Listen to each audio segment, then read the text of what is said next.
जय हिंद कैडेट। मैं senior under officer Govind Prajapat RDC 2020 Rajasthan directed 14 battalion NCC Kota group में आपके लिए एक और नई वीडियो लाया हूं। तो cadet, how are you? I think आप सभी सब कुशल मंगलम होंगे। अपने घर में सभी अपनी कॉलेजेस में ड्रिल स्टार्ट कर दी होगी, क्योंकि कोरोना के बाद लगभग सभी कॉलेजों में एनसीसी की भर्ती हो गई है। मेरी कॉलेज में भी कल परसों भर्ती हुई थी। तो कैडेट, आप अपनी स्टडी में फोकस हो जाइए, क्योंकि आपका एग्जाम बहुत जल्दी आने वाला है। तो कैडेट, उसके लिए मैं आपके लिए एक छोटी सी वीडियो लाया हूं। तो मेरे पास क्वेश्चन बैंक बहुत सारे लास्ट ईयर में जो भी 2015, 16, 17, 18, 19 में जितने भी क्वेश्चन आए थे उन सबका पीडीएफ और उन सबका इंफॉर्मेशन मेरे पास है, डेटा है। लेकिन मेरे पास टाइम लिमिट है, तो मैं थोड़ा सा अभी यहाँ समझा देता हूँ तो आपको किस प्रकार से अपनी तैयारी करनी है आने वाले exam B certificate, C certificate और ए सर्टिफिकेट के लिए। तो कैडेट्स, हो जाइए तैयार, let's go, ready up. Notification दबा दीजिए अपने बड़ी और अपने दोस्तों में इसको शेयर कर देना, क्योंकि आपका फायदा है। तो कैडेट्स, फर्स्ट क्वेश्चन देखना है कि मैं जितने भी क्वेश्चन बताऊंगा इनमें से लगभग 95% चांस है एग्जाम में आने के। तो आप देखिए cadets, first question, chief of army मतलब चीफ ऑफ आर्मी स्टाफ कौन है आपके?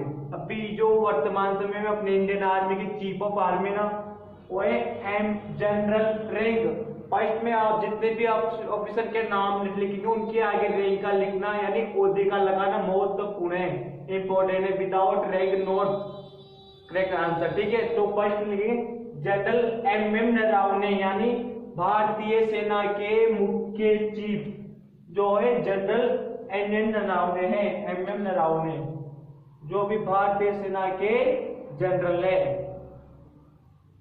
इसके बाद chief of navy, chief of naval staff यानी भारतीय नौसेना के अधिकारी कौन है, मुख्य अधिकारी कौन है? एडमिरल, रैंक क्या है उनकी? एडमिरल करमवीर सिंह। एडमिरल करमवीर सिंह भारतीय नौसेना के मुख्य अधिकारी है वर्तमान समय में, ठीक है दोस्तों। Cadets, third, first, second, third, chief of air force. Chief of air force मतलब चीफ ऑफ एयरफोर्स स्टाफ, यानी भारतीय वायुसेना के मुख्य अधिकारी कौन है, जो पूरे देश में भारतीय वायुसेना की कमान अपने हाथों में रखे हुए। दोस्तों कैडेट्स, भारतीय वायुसेना के अपने अधिकारी एयर चीफ आरकेएस भदौरिया, मतलब एयर चीफ आरकेएस भदौरिया,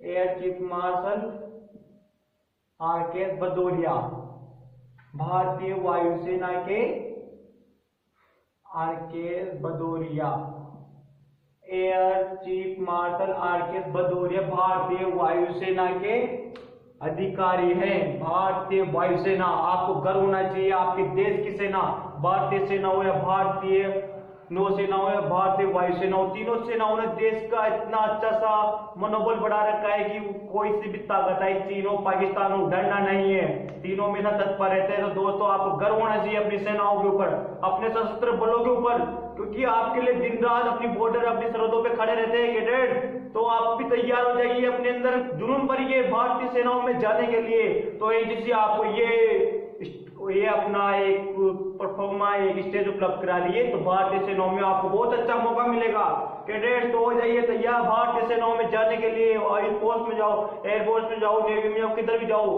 आपको अपने देश की सेवा करनी है। राह अनेक लेकिन मंजिल एक, मंजिल के एक क्या? सर्विस बिफोर सेल, यानी कुछ से पहले औरों की सेवा करना है, जो ये सबसे बढ़िया मौका मिलता है डिफेंस फोर्सेज में। इसके बाद आपको थर्ड ये पॉइंट है, मैंने भी 2-3 साल से ये नया आया है पद, चीफ ऑफ डिफेंस स्टाफ, यानी तीनों सेनाओं के मतलब एयरफोर्स, नेवी और आर्मी, तीनों सेनाओं को कंट्रोल करने के लिए एक अधिकारी होता है, यानी चीफ ऑफ डिफेंस स्टाफ, ठीक है। डिफेंस मतलब जितने भी तीनों सेनाएं आएगी ना, भारतीय सेना, भारतीय वायुसेना और भारतीय एयरफोर्स, वायुसेना और आर्मी, तीनों आ गई। तो इनको हैंडल करने के लिए एक अधिकारी बनाया, अभी 2 साल पहले ही इसका पद आया था। तो कौन थे अपने सीडीएस, अपने इनको बोलते हैं CDS, chief of defence staff, general Bipin Rawat, जो भारतीय सेना के पहले चीफ ऑफ आर्मी स्टाफ थे, भारतीय सेना के पहले मुख्य अधिकारी थे, उनको बाद में सीडीएस बना दिया गया है। तीनों सेनाओं का मुख्य अधिकारी जनरल बिपिन रावत, बिल्कुल याद हो जाना चाहिए आपको, general Bipin Rawat CDS chief of defence staff in India, ठीक है।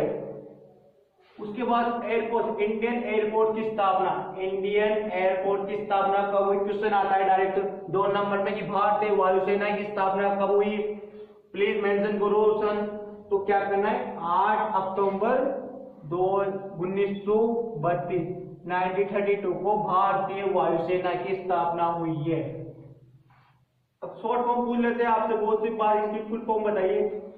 एएचक्यू का पूरा नाम बताइए, एएचक्यू की फुल फॉर्म पूछ लेते हैं तो सीधा सा क्या है, आर्मी हेडक्वार्टर, नॉर्मल है। हाँ एएचक्यू, आप बहुत से कंफ्यूजन होते कि एचक्यू है क्या होगा, बिल्कुल डरना नहीं है, डायरेक्ट बोलो कि आर्मी हेडक्वार्टर के एचक्यू कहते हैं, बस नॉर्मल सीधी सी बात है। अब वो सब पता नहीं होता कि सीओ क्या होता है, जितने भी कैडेट हो बिल्कुल कंफ्यूज में रहते हैं कि हमारा सीओ है, हमारा सीओ कर्नल है, हमारा सीओ लेफ्टिनेंट कर्नल है, लेकिन उनको पता नहीं कि सीओ होता क्या है, उनको पता नहीं कि सीओ की फुल फॉर्म ही पता नहीं थी बहुत सौ कैडेट्स को, तो बहुत सौ को तो आज पता चले कि सीओ की फुल फॉर्म क्या आती है।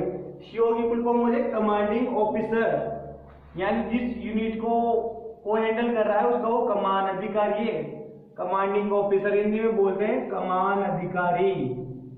तो कैडेट्स आप सभी अपने अपने यूनिट सीओ के नाम को मेरे कमेंट बॉक्स में मेंशन करो कि आपके सीओ को मैंने रैंक लगा के, विदाउट रैंक आपका आंसर बिल्कुल करेक्ट नहीं होगा, तो मेंशन करो मेरे कमेंट में। उसके बाद रक्षा सेवाओं की भर्ती के लिए जितनी भी परीक्षा होती है ना, मतलब डिफेंस फोर्सेस में जाने के लिए ऑप्शन लाइन में कितनी भर्तियां होती है, मतलब कितनी तरह के संस्थान होते हैं जिनके माध्यम से आप डायरेक्ट भारतीय सेनाओं में जा सकते हो। भारतीय, देखो क्वेश्चन, भारतीय रक्षा सेवाओं की भर्ती के लिए कितने परीक्षाएं आयोजित होती है। तो कैडेट्स आप सभी को पता होगा कि एनडीए 12th के बाद होते हैं और एक होती है सीडीएस जो आफ्टर ग्रेजुएशन की होती है। इन दोनों भर्तियों के माध्यम से भारतीय सेना में या भारतीय वायुसेना में, भारतीय जल सेना में आप जा सकते हो, ठीक है। तो कैडेट्स क्या क्या होती है, पहला NDA national defence academy Khadakwasla, सभी जानते हो नेशनल डिफेंस एकेडमी खड़गवासला, भारतीय सैन्य अकादमी, ठीक है। तो एक इसकी फुल फॉर्म बोल लेते कि एनडीए की फुल फॉर्म बताओ, national defence academy Khadakwasla Pune. दूसरा होता है सीडीएस, ये सीडीएस और सीडीएस मतलब कंबाइंड डिफेंस सर्विस होती है और चीफ ऑफ डिफेंस स्टाफ होता है। ये तो चीफ ऑफ डिफेंस स्टाफ होता है और ये होता है combined defence service. Combined defence service जो ग्रेजुएशन के बाद आपको मौका देती है भारतीय सेना, भारतीय वायुसेना, भारतीय नेवी में जाने का मौका। तो कैडेट्स आप इस सीडीएस में जा सकते हो, आप स्पेशल एंट्री से भी जा सकते हो, लेकिन सीडीएस से भी जाओ क्योंकि आपको जाना है देश सेवा में। तो कैडेट्स हो जाओ तैयार भारतीय सेना, भारतीय वायुसेना में जाने के लिए। उसके बाद आता है नेक्स्ट क्वेश्चन, आर्मी वालों के लिए आर्टिलरी का मुख्य कार्य क्या है, कि आप देखो आर्टिलरी, इन्फेंट्री और आर्मर, ये तीनों अंग होते हैं भारतीय सेना के, आर्टिलरी, इन्फेंट्री और आर्मर।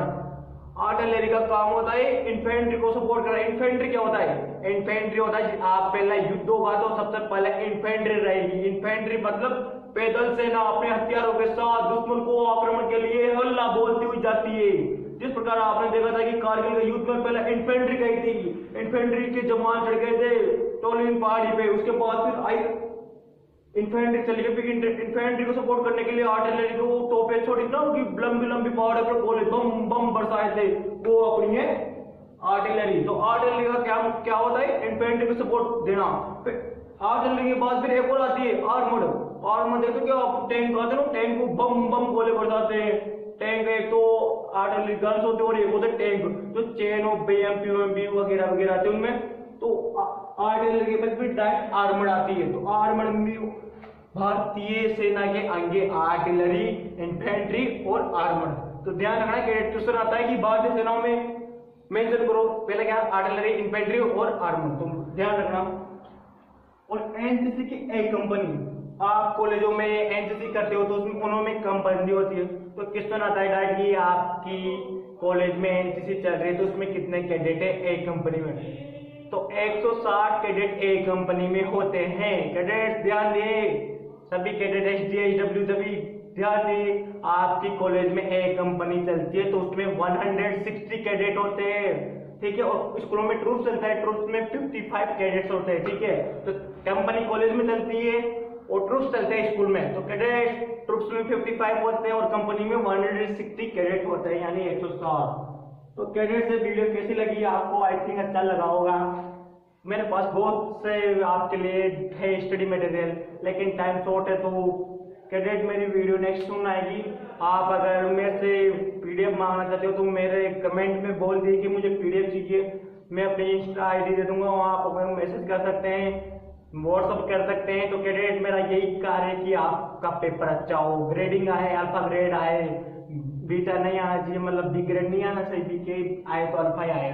क्योंकि 3 साल मेहनत करते हैं, स्कूल वाले 2 साल करते हैं, कॉलेज वाले 3 साल करते हैं, और हमको कुछ मौका तो मिलना चाहिए यार आर्म फोर्सेज में जाने का। तो मेहनत करो, जवानों हो जाओ तैयार।